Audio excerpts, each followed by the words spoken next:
Hey guys, I'm gonna try to record this before this microphone stops with the light, because once it stops with the light, I think that means I need to charge it. But I just wanted to first start off by, oh my god, is it blinking faster? First, I just wanted to say that if you could tell by this video title, I'm talking about my parents today. I'm gonna try to if this microphone lets me. Maybe this is a sign I shouldn't talk about my parents. The reason why I'm doing this is because I'm kind of doing like a project where I talk about stuff that really bothers me, but that I feel like I can't talk about with to other people. So feel free to skip this video. It's like I'm gonna put some kind of trigger warning on it because anytime I talk about my parents, it's triggering. But yeah. So, what the hell is this microphone doing? Oh my god. I'm gonna apply for some scholarships, and if I get them, I'm definitely going to get like a nice microphone and maybe a camera or something. But for now, this is what we have. I really don't want to talk about like all of this stuff because I tried to film this video like 4 times. Sometimes I feel like we kind of just need friends. Like, I wish I had some friends. No, it's just because I'm new and I just need to get out there. It's always when you move to a new place, it's like kind of starts off slow. What's wrong with me? Okay, but to be serious though, my parents are very like weird people, and gonna turn that around. And I'm just gonna talk about like where they came from and their background and stuff first. So, my dad's from Portugal. My grandparents grew up in orphanages during World War II and after the Great Depression in Portugal. And they came here in the 70s with my dad when he was a kid and his sisters. I don't know if my dad would consider himself an American, but if he did, or if he does, then I guess that would make me a second generation American.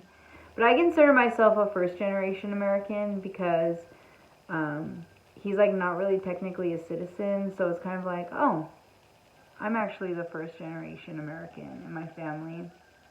And I'm also the first person in both of my families to go to college. So that's pretty fucking rad. Microphone turned off for a second there, and I'm not sure what that means, if it's still recording, but I'll just go for it.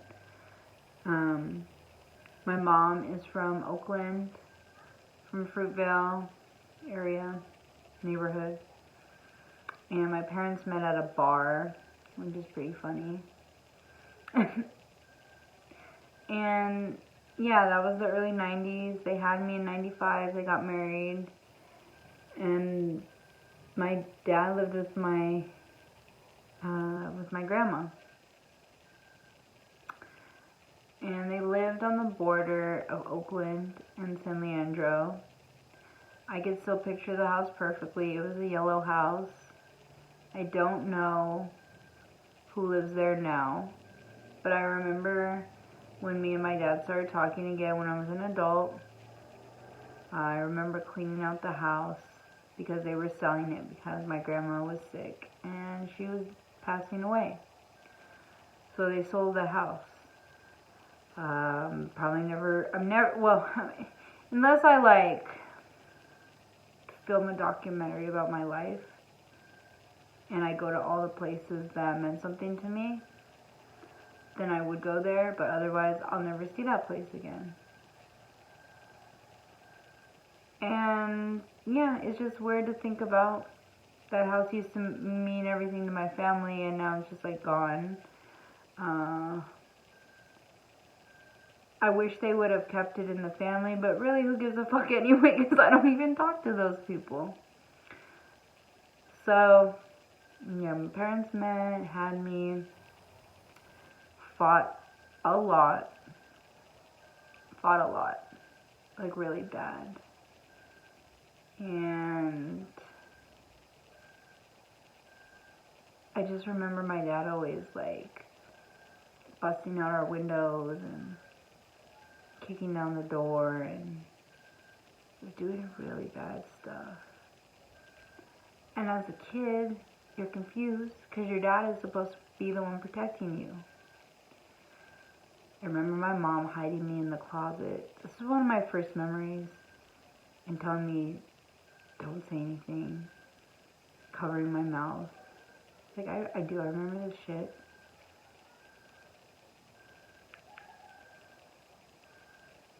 So I think that my microphone's dying soon. I really hope that's not the case.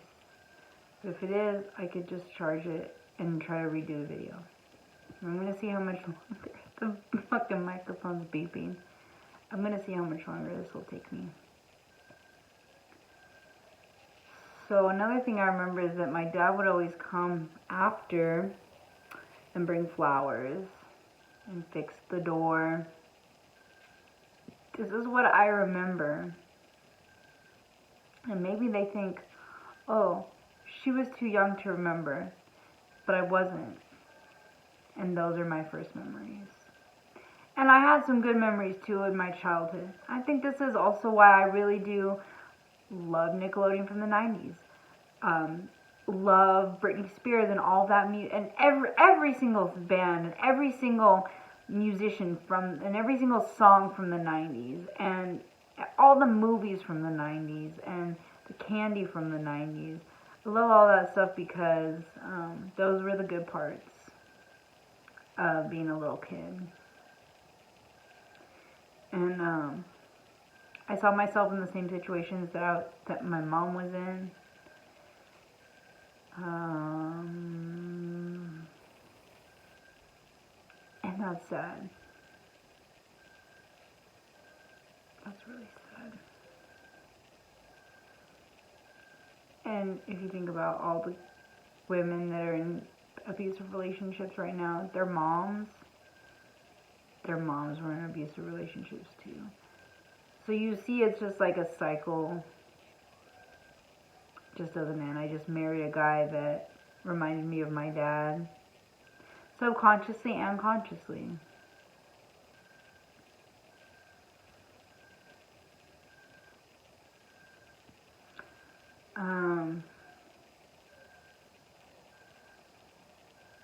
My parents divorced.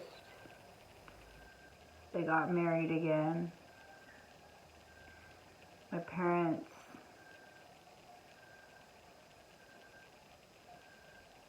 divorced again in, I think, 2000. So when I was like starting elementary school, then it got better because my dad wasn't around. My dad was never around. He always had something to do. He always had a side hustle or somewhere to go or something. This microphone's gonna die as I'm sharing my childhood trauma. But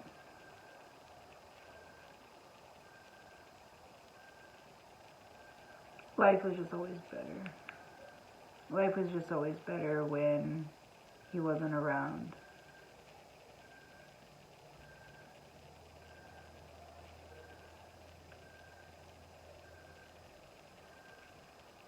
I wish I had a different dad. But I can't change that.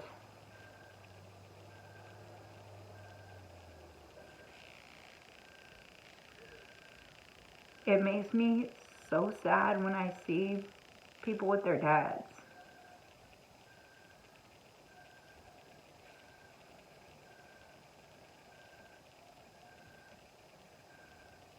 What does it feel like to have a dad that makes you feel safe?